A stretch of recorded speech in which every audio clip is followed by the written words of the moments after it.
dari data ya, data di Jepang gitu pada tahun 95 gempa Great Henshin ya, Great Henshin. Jadi pasca gempa tersebut itu di data tuh ada risetnya gitu, yang orang-orang yang selamat itu ternyata persentasinya 34%. Ini yang paling besar ya, 34% orang yang selamat itu karena apa namanya diri sendiri.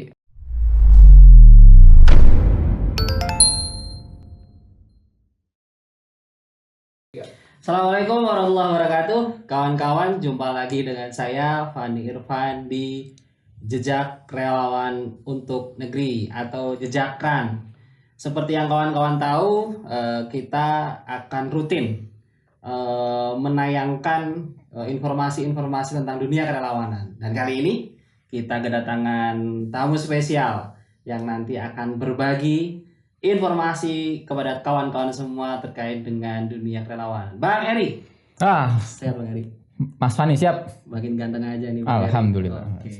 Ya, kawan-kawan, kenapa Bang Eri gitu kan? Kenapa Bang? Kenapa sampai diundang sini Bang? Iya, saya tadi juga heran sampai spesial gitu, aduh kayak martabak nih. Dong, gitu kan, pakai telur. Pakai telur. Telurnya 2. Karetnya berapa nih? Aduh. Ya, kawan-kawan, Bang Eri ini adalah salah satu relawan. Ya, relawan apa? Nanti akan kita gali lebih dalam gitu kan. Dan saya sudah kenal cukup lama. Berapa tahun ya? Ya, sekarang 4 tahun ya. 4 tahun ya. 4 tahunan dan beliau ini luar biasa juga. Seperti sebelumnya ya ada Bang Rusano Fali. Beliau ini juga sudah banyak berkeliling ke wilayah-wilayah di Indonesia gitu kan, ke daerah-daerah bencana dan sebagainya. Nah, Bang Eri. Kenapa sih harus jadi relawan? Kenapa ya? Jadi kalau diceritain flashback itu Mas, dulu kan ceritanya masih mahasiswa ya. Okay. Mahasiswa itu kan sekarang udah bapak-bapak. Iya, bapak-bapak. Ketahuan deh. Iya. Jadi karena masih mahasiswa kan jadi pengen berkontribusi lah gitu. Dulu ya, idealisme mahasiswa ya. Dulu kemudian juga waktu itu pernah gitu kan kondisi ya kan karena Jakarta banjir ya. Orang Betawi. Iya, Betawi betul. Betawi. Jakarta banjir. Kemudian pada saat itu lagi biasalah mahasiswa ya, lagi nongkrong segala macem, ngelihat banjir, terus kepikiran ini lagi ada yang nyelamatin gitu ya. Rescue ya bahasanya ya. Keren lah gitu. Terus bahasanya lah ini orang menyelamatkan gitu. Sementara saya masih nongkrong segala macam, kayaknya mesti beralih ya gitu. Pengen berkontribusi gitu. Move on kayak gitu. Jadi ya dari situ nyari-nyari kemudian dapat kayak komunitas relawan lah seperti itu. Kita gabung nyemplung di situ betul. Gitu ceritanya awalnya. Sampai sekarang juga ya? Sampai sekarang juga. Nah, pengalaman apa nih yang sudah Bang Eri dapatkan ketika nyemplung di dunia kerelawanan? Kalau pengalaman ya dibilang banyak juga belum ya, mungkin masih ada yang lebih banyak lagi gitu. Tapi memang alhamdulillah pengalaman itu luar biasa bermanfaat banget ya. Pertama buat diri sendiri gitu. Jadi banyak-banyak knowledge yang sebenarnya ya ini ilmu tentang kehidupan gitu yang memang pada dasarnya saat bencana kita memberikan bantuan, kondisi orang yang di bencana seperti apa gitu, kita lebih bisa berempati. Gitu. Kemudian juga ternyata ada ilmu-ilmunya yang sebenarnya ini ilmu penting loh gitu. Karena kan kalau misalkan kita di dunia formal atau di sekolah nggak diajarkan betul gitu. Iya. Setelah tahu ini ternyata ini ilmu penting dan benar-benar buat keseharian kita tuh penting banget gitu. Gitu. Apalagi tentang bencana, itu banyak banget deh. Oh berarti dari tadi yang disampaikan oleh Bang Eri nih gitu kan, awal ikut relawan karena mungkin di daerah Bang Eri ini sering banjir. Nah terus aktif di komunitas relawan ya.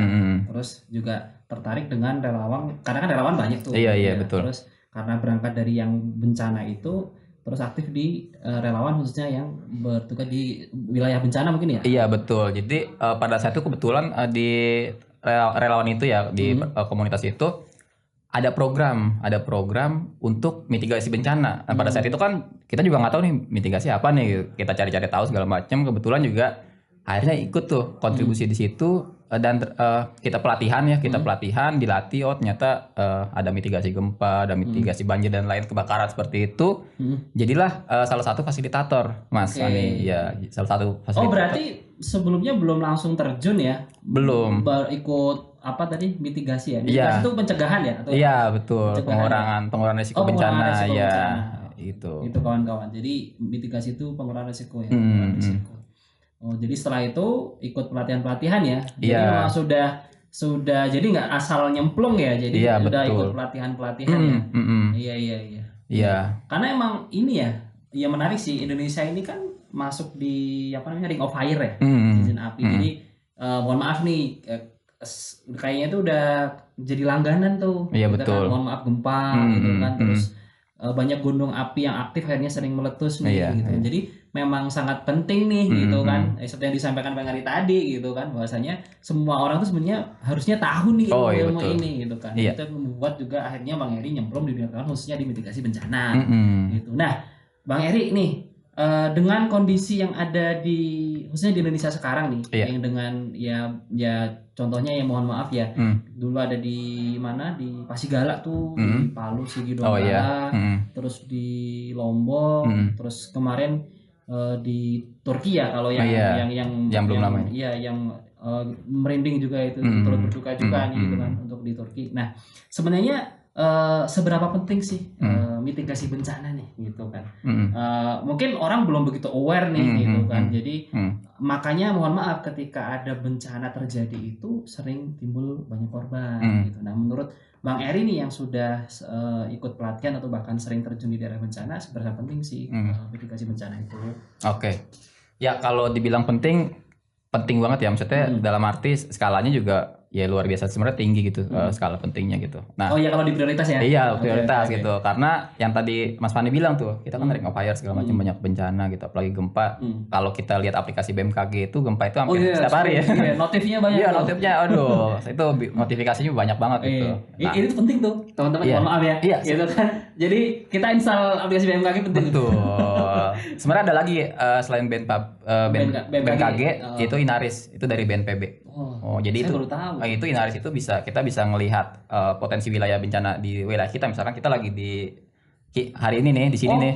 Melihat potensi. Iya, misalkan ternyata ada potensi apa nih di wilayah sekitar sini gitu. Misalkan dan sejarahnya apa, misalkan pernah banjir atau segala macam, itu bisa dilihat di Inaris itu. Itu bisa teman-teman download. Iya. Penting tuh. Jadi apa nih yang tadi pentingnya ya?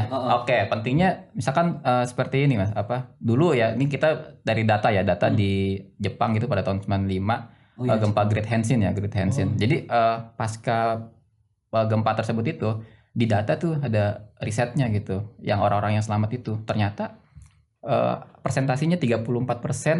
Ini yang paling besar ya, 34% orang yang selamat itu karena apa namanya diri sendiri, misalkan pengetahuan gitu, pengetahuan diri. Tapi ini secara data ya, tapi kita tetap ya, kita masalah takdir itu kan ya urusan Allah ya.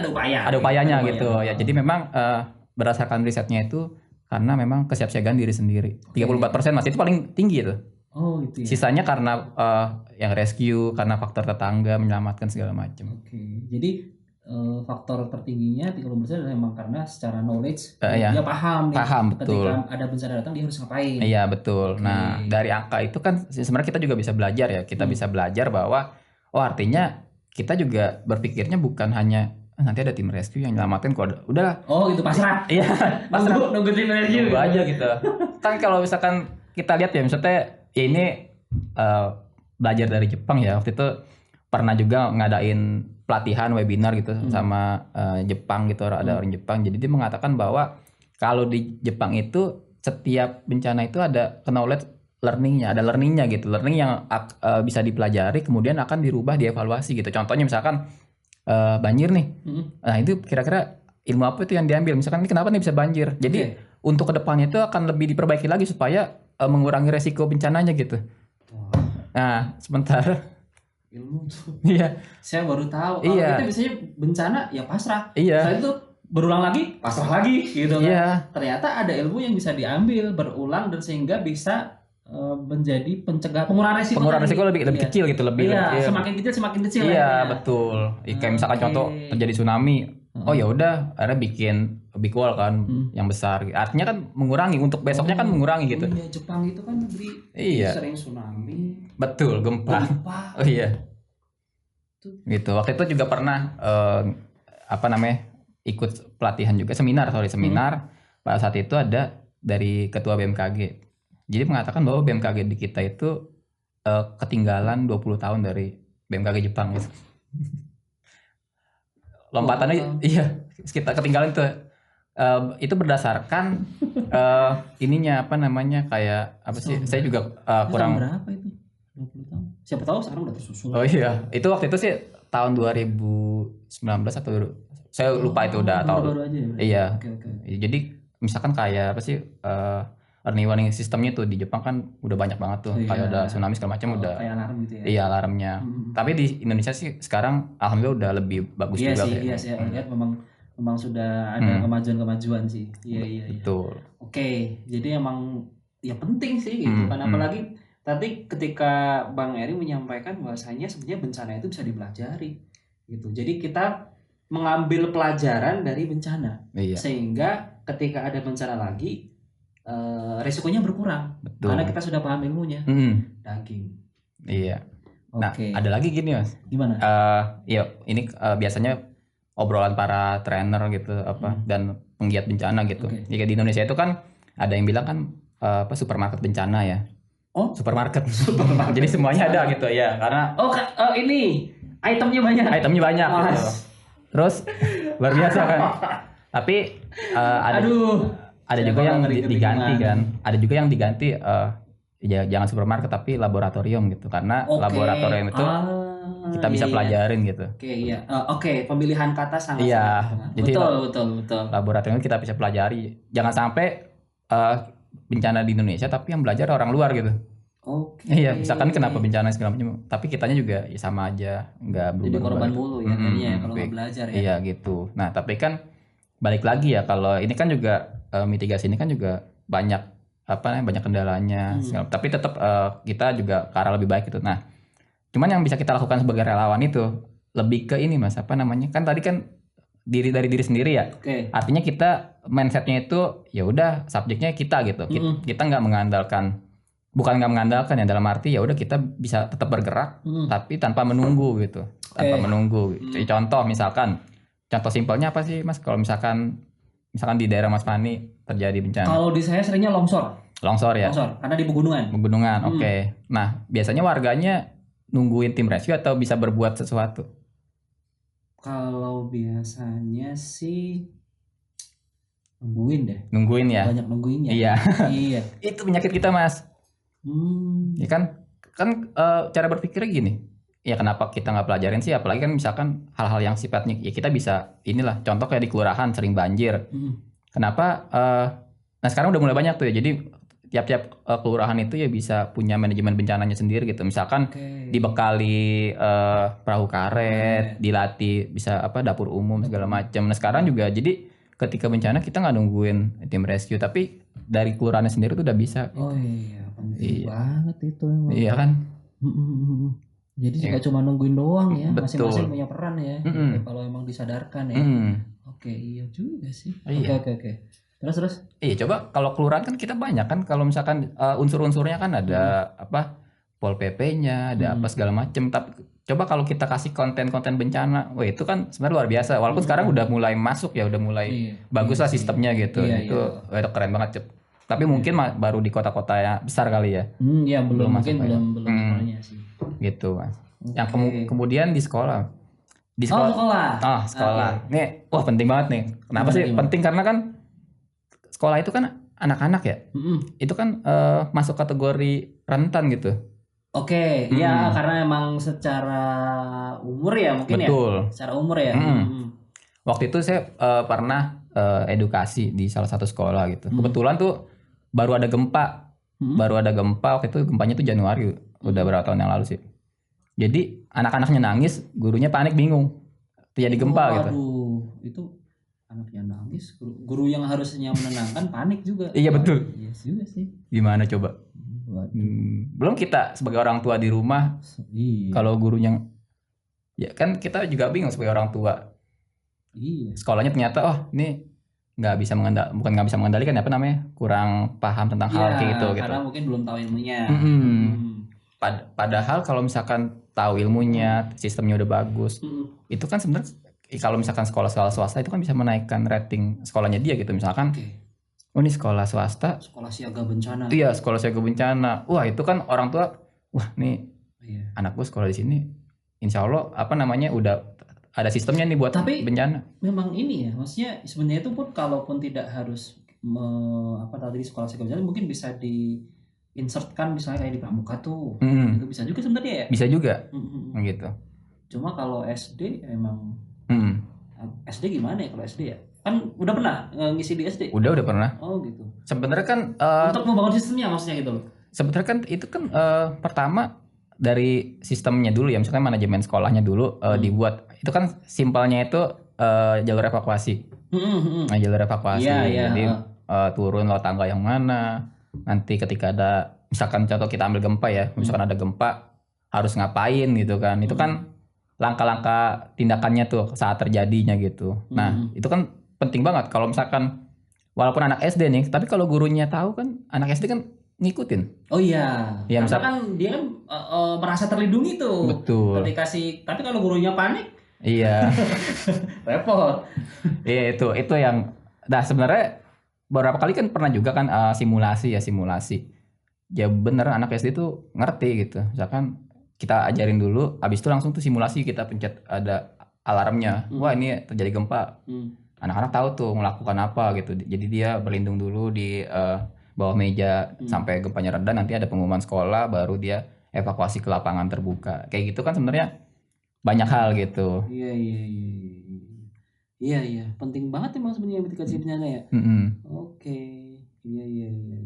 Nah, kalau tadi kita sudah sudah mendengar dengan jelas, dengan lugas ya, bahwasanya mitigasi bencana ini sangat penting gitu. Apalagi di negara kita yang tadi saya bilang dikelilingi cincin api ya gitu kan, sehingga banyak gempa, gunung berapi, terus juga sesar-sesar mungkin ya gitu. Nah sebenarnya kalau tujuan dari mitigasi itu apa? Kalau tadi mungkin kan pengurangan resiko itu mungkin secara secara umumnya ya. Cuma mungkin bisa disampaikan nih tujuan mitigasi itu apa ya, edukasi atau apa gitu. Ya jadi kalau misalkan di bencana kan ada pra bencana ya, saat bencana sama pasca gitu Mas. Pasca pra itu gimana maksudnya? Ya kalau pra itu masuknya kayak mitigasi. Jadi ada tiga step juga gitu. Ada 3 step di pra bencana. Ada preventif. Itu pengurangan ya. Kalau itu misalkan contoh wilayahnya itu terjadi bencana ya karena sifatnya pencegahan, ya udah salah satu caranya itu relokasi misalkan. Itu pencegahan tuh. Relokasi. Itu usaha preventif. Kalau mitigasi ya pengurangan. Contohnya misalkan banjir nih, bikin tanggul atau apa segala macam gitu. Iya. Kemudian juga kesiapsiagaan. Kalau kesiapsiagaan itu sebenarnya lebih kepada pembuatan SOP timnya gitu, tim emergensi. Iya, seperti itu kesiapsiagaan tuh. Jadi ada di pra bencana itu ada 3 tahap itu gitu. Nah, kalau mitigasi itu sebenarnya memang ada struktural sama apa ya? Bisa jadi lupa. Jadi kalau misalkan yang struktural ini tahapan-tahapan ya? Nah ini jenisnya. Oh jenis. Iya, jadi mitigasi itu kan kalau struktur itu jadi lebih kepada bangunannya gitu. Oke. Jadi lebih kepada contohnya ya bikin rumah tahan gempa itu kan struktural gitu dan yang menarik Mas, saya juga baru tahu pas ini ya, maksudnya pas ikut berkecimpung di situ ya. Ternyata rumah-rumah yang sifatnya apa namanya kayak orang zaman dulu gitu atau kebudayaan lokal gitu itu lebih tahan. Iya, jadi lebih ternyata itu memang diciptakan untuk menghadapi gempa gitu. Tanpa kita tahu gitu kayak misalkan secara strukturnya ya. Iya, kayak rumah panggung. Oh iya sih. Ternyata rumah panggung kan ya kalau banjir enggak kena. Kalau misalkan gempa dia lebih goyang ya. Iya, lebih goyang ya. Ternyata ya nenek moyang kita ya udah mitigasi juga sebenarnya gitu. Cuman kita iya. Ilmu lah ya. Iya, ilmunya. Mereka sudah paham gitu kan. Cuma mungkin belum tertuliskan atau gimana, belum ter-SOP-kan gitu. Iya, betul. Oh iya. Gitu. Oke. Iya juga. Iya, karena waktu itu pernah juga pas di Lombok itu gempa Lombok 2018 kan terjun juga tuh waktu itu keliling pakai mobil untuk edukasi ya. Jadi ada mobil edukasi gitu lah untuk bencana. Saya ke rumah salah satu warga gitu. Diajak makan, kemudian pas makan itu kan cerita gitu tuh. Dia bilang begini, jadi rumahnya dia nggak hancur. Oh gitu. Rumahnya nggak hancur. Dia bilang satu rumah itu doang. Iya, dia waktu itu cerita dulu saya malu nih. Yang lain rumahnya udah pada tembok segala macam. Saya pakai bambu gitu. Dan sekarang ternyata saya bersyukur rumahnya itu masih tahan. Yang lain yang pakai tembok justru malah hancur ya. Luar biasa itu. Wah itu Luar biasa Mas pas denger itu, aduh. Jadi Kawan-kawan nih bikin rumah pakai bambu aja ya. boleh itu, boleh dicoba ya. Gitu. Kemudian saya juga dua kali itu nemuin cache di Lombok itu yang luar biasa. Jadi pas gempanya malam tuh, gempanya ada dua kali ya. Ada gempa besar itu pas malam. Saya lupa yang tanggal 5 atau tanggal 7 Agustus. Nah itu pas saya ke kampung apa gitu saya lupa. Itu tuh dia anaknya itu tertimbun di rumah. Anak 4 tahun. Tertimbun di rumah. Jadi benar-benar pas besokannya itu nyaksiin wawancara gitu kan, ketemu, diceritain anaknya tertimbun di rumah sendirian. Orang tuanya lagi keluar gitu. Rumahnya hancur. Akhirnya dicari tuh, langsung dicari pakai senter segala macem. Dan qadarullah ya, jadi anaknya itu ada lemari, jadi dia ada selipan lemari itu, lemarinya rubuh, dia di selipannya itu, jadi selamat anaknya. Itu cerita yang pertama. Yang kedua, anak bayi, sama juga kasusnya seperti itu, tapi dia ada di bawah kayak bak gitulah, ember gitulah. Iya, tertimbun tapi ketutupan ember, jadinya dia selamat. Itu nemuin, tapi itu ilmu juga ya, maksudnya mitigasi, karena apa namanya, mungkin ada sesuatu benda yang menghalangi. Dia paham. Iya. Dia paham ya. Mungkin apa ya? Mungkin dia tahu ada celah gitu, lemari, dia berlindung di situ, jadinya enggak ini gitu kan. Oh iya. Yang 4 tahun tadi? Ya itu yang 4 tahun kayak gitu. Kalau yang anak bayi ini ya mungkin entahlah itu. Tapi Masya Allah. Iya itu. Seperti itu. Luar biasa ya. Oke. Nah, Bang Eri, ini tadi juga sudah banyak cerita luar biasa nih, tadi sampai Lombok Segara diceritakan pengalamannya terkait dengan bencana khususnya di mitigasi. Nah, kalau di dunia mitigasi bencana itu ada nggak sih strategi-strategi atau apa? Atau tadi mungkin tadi disampaikan ada ada pra bencana, terus saat, terus pasca ya. Mungkin juga itu bisa ceritain nggak secara singkat, pra itu apa saja, tahapannya, pas saat bencana apa, terus pas pasca bencana itu apa, gitu. Bisa ceritain nggak? Oke. Bisa nggak nih ya? Aduh. Bisa. Oh iya, harus ya. Harus bisa. Aduh. Tapi minum dulu ya Mas. Siap. Ini belum ada endorsan nih. Waduh, kita tunggu nih kayaknya, mungkin para belum ada endorsan nih. Butuh endorser nih kita ya. Jadi tadi kalau yang pra itu tadi kan ya, ada pencegahan, kemudian mitigasi, sama kesiapsiagaan gitu. Itu yang tadi disampaikan, diceritain ya. Terus saat bencana biasa Mas, kalau saat bencana itu ya saat terjadinya bencana gitu. Dan biasanya step-stepnya apa aja, itu biasanya saat bencana yang dibutuhkan itu adalah ya rescue, ya penyelamatan manusia sebanyak-banyaknya lah gitu, yang bisa diselamatkan gitu. Korban jiwanya bisa diselamatkan gitu, yang masih hidup itu baik, walaupun juga yang sudah meninggal juga biasanya dievakuasi seperti itu. Ya, kemudian kan ada fase pemberian bantuan ya, kayak relief, kita berikan sembako. Itu pasca ya? Itu saat. Saat. Itu kan saat kan ya, saat. Relief itu saat. Iya. Saat gitu. Saat kemudian ya pascanya kan recovery ya, pemulihan, ada rekonstruksi seperti normalisasi dan segala macam. Seperti itu. Jadi yang tadinya misalkan puskesmas misalkan belum beroperasi, ya dioperasikan kembali, recovery. Kemudian ekonominya bagaimana dan lain-lainnya gitu, fasilitas dan umum gitu. Oke. Kawan-kawan, penting tahu ini. Jadi ternyata pun ya bencana itu ada tahapannya gitu, ada pranya, ada saatnya gitu kan, terus juga ada pasca gitu. Dan ini penting gitu kan, yang tadi disampaikan oleh Bang Eri terkait dengan mitigasi.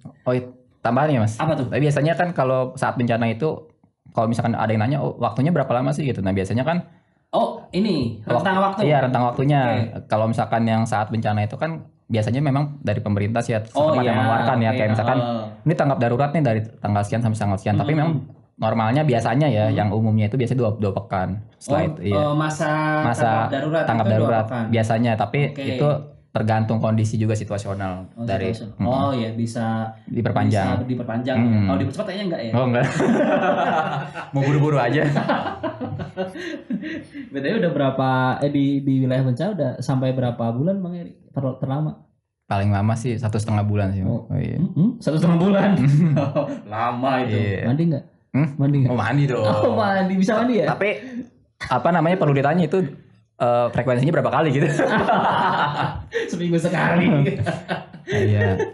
Iya. Oke, jadi penting sih apa yang disampaikan oleh Bang Heri tadi sangat-sangat penting. Nah, Bang Heri, mungkin ini yang terakhir nih gitu kan. Teman-teman perlu tahu juga nih tips atau trik nih ketika misalnya ada bencana, entah itu gempa kayak banjir itu, misalnya hal-hal yang bisa dilakukan ketika misalnya kita dalam kondisi yang kan nggak siap tuh, kan kita nggak tahu kan ada bencana atau gempa itu atau banjir kapan kan. Kalau banjir mungkin masih bisa tuh, diprediksi masih bisa kalau yang di perkotaan ya. Iya. Gitu. Nah itu apa sih tips triknya gitu kan biar kawan-kawan minimal ya bisa tahu nih, bisa tadi ada usaha preventifnya nih gitu ketika ada bencana. Apa Bang Heri? Oke. Yang pertama gini sih Mas, apa namanya? Ini kan karena relawan ya, relawan ya.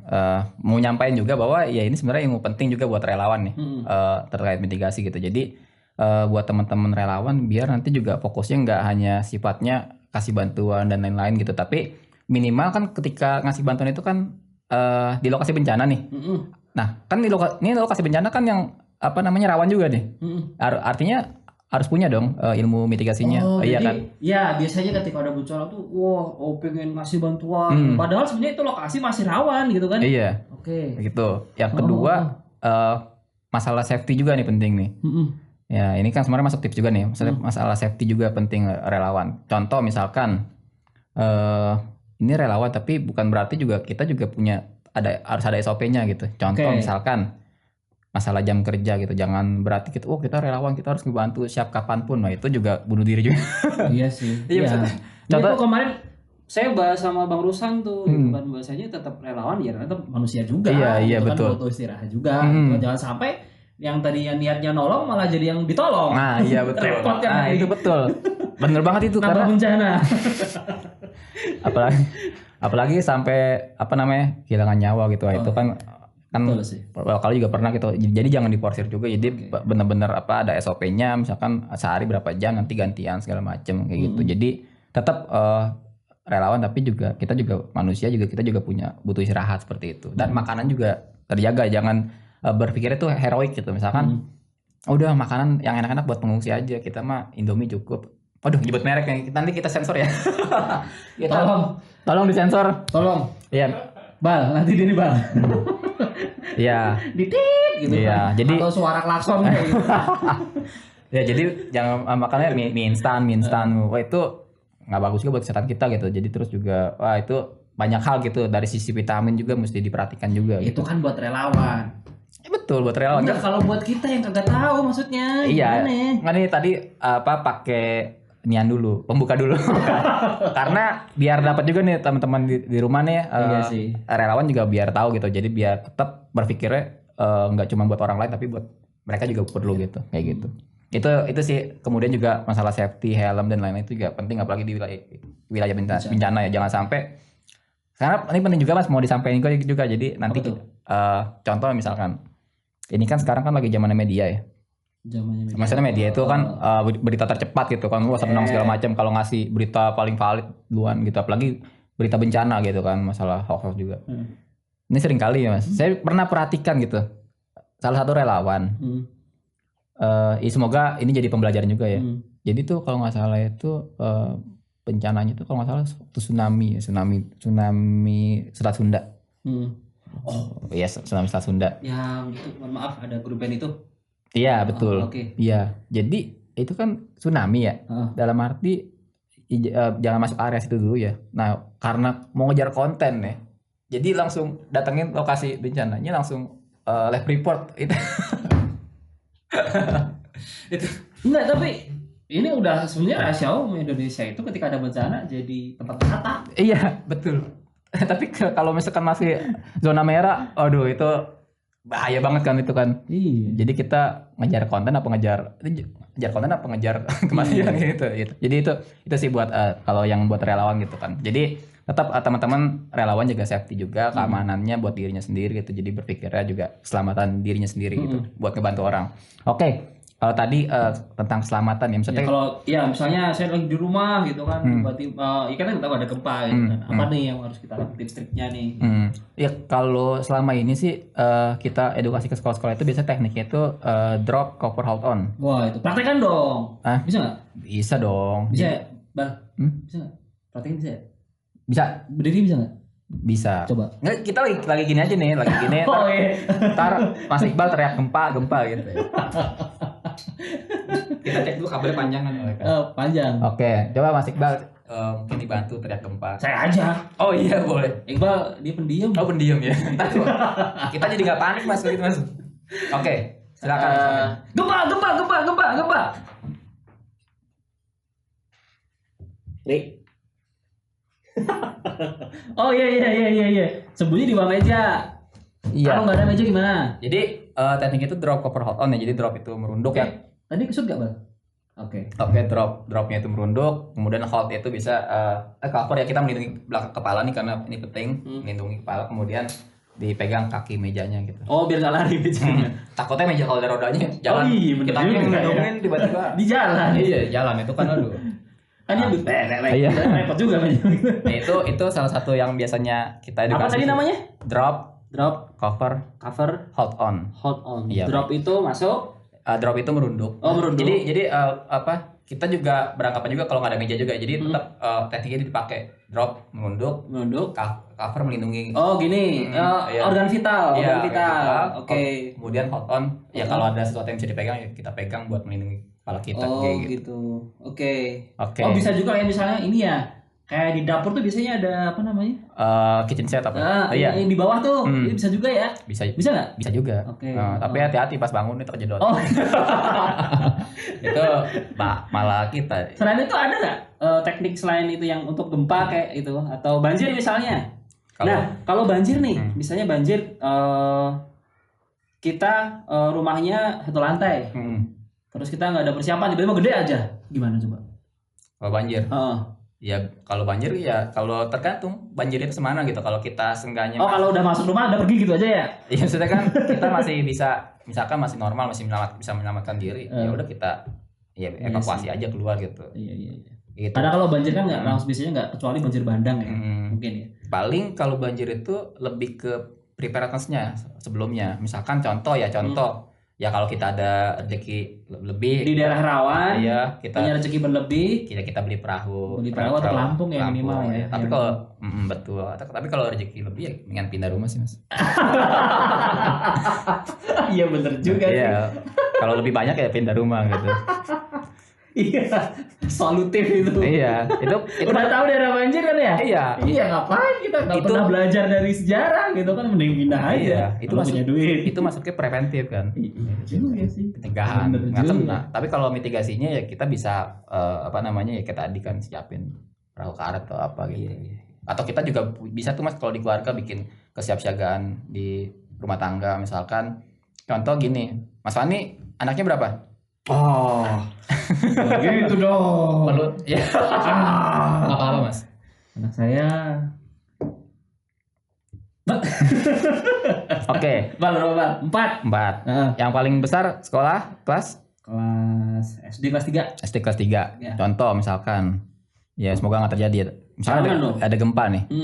Ada gempa. Pasti kan istri Mas panik nih. Enggak. Oh enggak. Iya. Istri Mas panik, anak lagi di sekolah. Lagi sekolah nih. Pasti kan ngubungin kan? Betul. Langkah pertama sih ngubungin dia. Nah, itu kalau misalkan gempa yang memang tingkat kerusakannya emang nggak ada kerusakan misalkan, tapi kalau yang tingkat kerusakannya emang bencana besar gitu kan. Iya, jaringan terputus. Nah, itu kan perlu ada perlu ada kesepakatan di keluarga. Contoh misalkan ada hal-hal sifatnya darurat, kita nanti kumpul di mana gitu. Kan misalkan di lapangan dekat rumah misalkan yang aman, yang lapang ya? Iya yang lapang itu kan penting juga hal kayak gitu kan, kita nggak mungkin nyari segala macam, jadi kita lebih aman juga, kita tahu nih lokasi-lokasi yang emergency exit plan-nya itu di mana nih, kalau ada bencana kita harus apa kayak gitu. Oh iya juga nih, besok deh di rumah deh. Iya jadi luar biasa kan, maksudnya dari tadi kita ngomongin anak sekolah, anak kampus, relawan. Kalau saya nih gitu kan, yang karena saya juga awam ya. Kalau saya tindakan yang baru saya lakukan, saya biasanya ini bukan biasanya sih, yang sudah saya lakukan sekarang itu ngamanin barang-barang berharga dulu. Maksudnya tuh sekarang tuh kalau di rumah saya nih, saya punya satu tas yang itu memang isinya barang-barang berharga, dalam arti misalnya surat-surat berharga nih, seperti ijazah gitu kan, sertifikat gitu kan. Oh iya, ijazah masih berharga masih sekarang. Sertifikat gitu kan misalnya. Itu biasanya saya taruh di tas tersendiri nih gitu kan. Bang, apa ya, Bang? Kemerosok, Bang.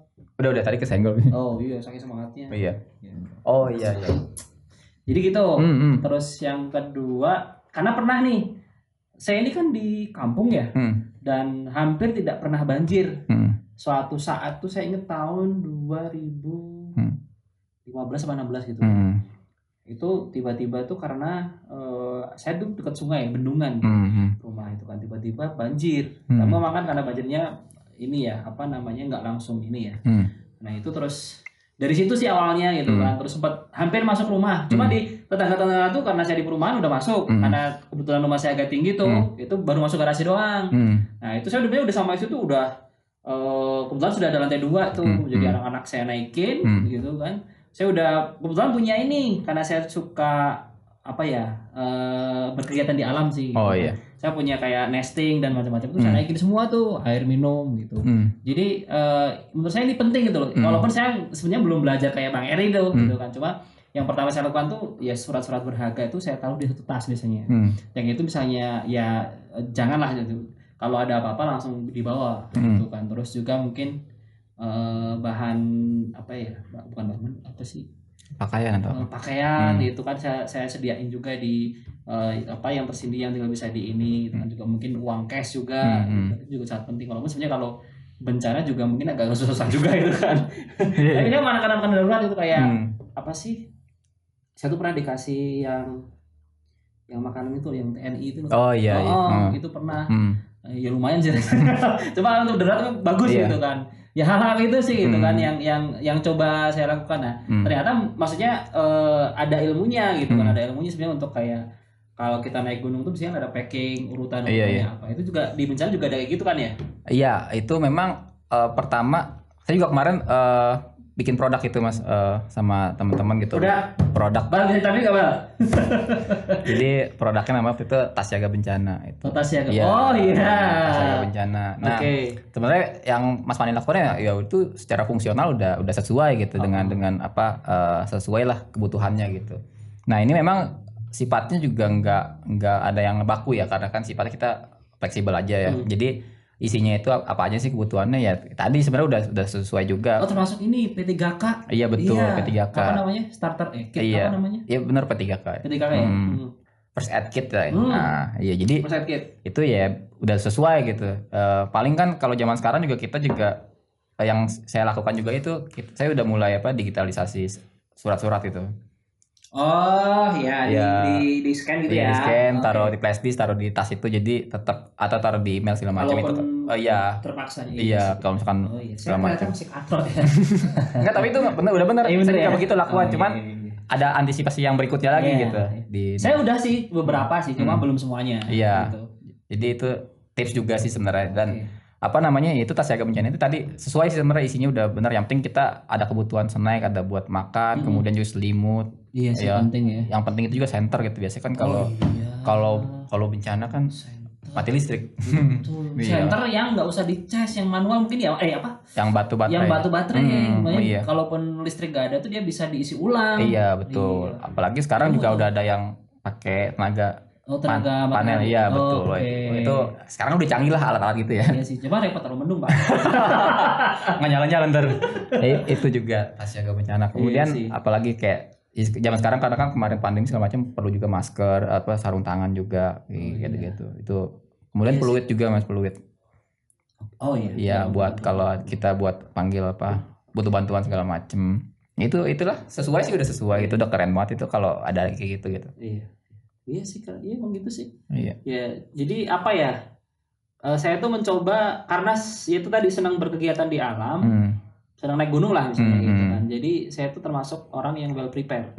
Itu bagaimana emang berusaha untuk termasuk ke anak-anak juga gitu. Ketika ada apa-apa bisa gini-gini gitu kan. Bahkan sampai misalnya kalau di sekolah tuh misalnya nih bapak belum bisa jemput nih gitu kan, misalnya nanti gini ya pakai kode-kodean ya gitu. Misalnya hal yang itu Oh, juga iya, gitu. iya. Maksudnya di samping yang tadi disampaikan Bang Eri itu juga sangat penting gitu kan. Jadi emang ya saya berusaha untuk karena kadang bisa seminggu gak pulang. Bang Toyib. 2 minggu gak pulang Iya. gitu kan. Jadi bagaimana itu di rumah tuh well prepare ketika termasuk saya juga anak-anak saya kasih tahu nih ada senter di sini nih gitu kan, senter di sini nanti kalau misalnya mati listrik tinggal diambil di sini gitu kan, ini korek taruh di sini gitu kan, bahan makanan ada di sini gitu. Walaupun sebenarnya ada istri juga cuma nanti biar terutama anak saya yang pertama itu bisa bantu-bantu gitu. Jadi emang penting agar kita nggak cuma pasrah. Betul. Gitu, iya. Tapi itu keren banget Mas Fani yang dilakuin. Yang pertama udah siap alat-alatnya, kemudian juga ada edukasinya nih ke anak nih. Sebenarnya itu keren juga. Ya gitu. karena sebenarnya kan anak saya banyak Pak. Karena biar si anak laki-laki ini bisa melindungi adik-adiknya, jadi bisa bantu istri gitu. Iya, sebenarnya dari situ aja, tidak terus karena saya itu yang aware tadinya itu, cuma karena emang kadang berjauhan gitu. Kadang misalnya saya harus tugas atau pergi kemana beberapa hari gitu kan. Ya minimal anak-anak tuh ketika ada hal-hal yang sifatnya darurat dia bisa membantu lah minimal untuk mengatasi hal tersebut, menyelesaikan permasalahannya gitu. Gitu sih Bang Eri. Iya keren ya. Gitu. Keren. Iya, jadi gitu kawan-kawan semua. Iya, barangkali ada yang cari produknya ya. Sebenarnya Oh iya. Ya sebenarnya ini sih. Besok dibawa dong. Ayo. Kita besok unboxing. Ya, Bal ya. Oke. Oke, ada suaranya dia. Bisa ada nggak di rumah? Waduh, kayak disita. Aduh, sayang sekali. Ya, jadi saya nggak punya, tinggal megang.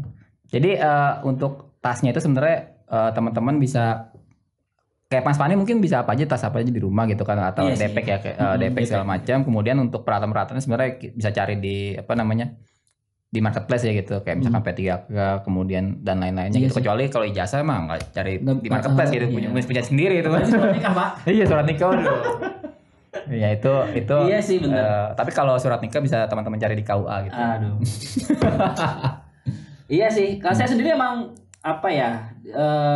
berulang kalau saya tuh nyaman pergi-pergi misalnya itu pakai tas gunung, walaupun yang literanya sedikit karena emang bisa enak dibawa, simple, bisa isinya banyak gitu kan. Di sekolah di rumah pun juga sama anak-anak saya biasakan kalaupun misalnya anak-anak minta tas nih, saya carikan yang memang itu kompartemennya lumayan banyak nih dan ada fungsinya nih, anak-anak tahu nih fungsinya apa, tidak sekedar beli tas, karena ya minimal itu edukasi juga buat mereka nih. Betul.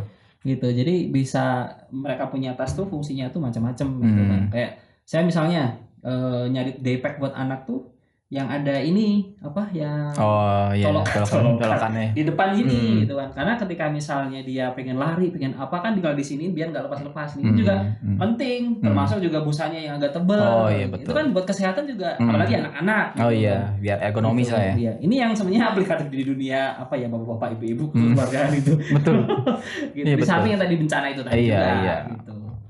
Iya. Tadi juga kan kalau penggiat alam bebas gitu Mas Fani, itu kan kita jadi tahu ya sebenarnya ilmu-ilmu kayak gitu ya. Iya. Jadi tahu depek yang ini, yang standar segala macam. Ini itu kan jadi pengetahuan juga gitu. Jadi benar-benar ini kan di dunia informal lah ya, di luar dunia formal lah ya gitu. Belajar kayak gini gitu ya. Benar-benar keren ya. Sudah melebarnya jauh banget tapi menarik kawan-kawan. Jejak relawan untuk negeri, luar biasa nih obrolan dengan Bang Eri. Ya. Makasih Bang Eri. Sama-sama Mas Fani. Sampai jumpa lagi. Kita unboxing tas siaga bencana. Yang sudah nggak tahu ada di mana. Kawan-kawan jejak relawan untuk negeri, tadi sekian episode kali ini bersama Bang Eri. Bagaimana mitigasi bencana, bagaimana mitigasi bencana kepada relawan, juga untuk keluarga, untuk diri kita sendiri, dan tadi sangat bermanfaat sekali, sangat daging sekali. Amin. Dan kawan-kawan jangan lupa untuk subscribe, untuk subscribe YouTube Jejak Relawan untuk Negeri, dan juga follow akun sosmed apa aja Bang? Ada Run Indonesia Instagram, ada Facebooknya Run Indonesia, terus TikTok apa Bang? Run Indonesia. Ini kamu aja berani ngomong. YouTube-nya Jejak Relawan untuk, dan juga Spotify ada juga. Oke. Intinya di bawah itulah. Iya, di bawah sini. Akun Instagram kita juga. Oke, akun Instagram Bang Eri gitu. Besok dipasang nggak ya? Oke. Oke, terima kasih. Sekian dari saya Fani Irfan. Pamit undur diri. Assalamualaikum warahmatullahi wabarakatuh. Waalaikumsalam.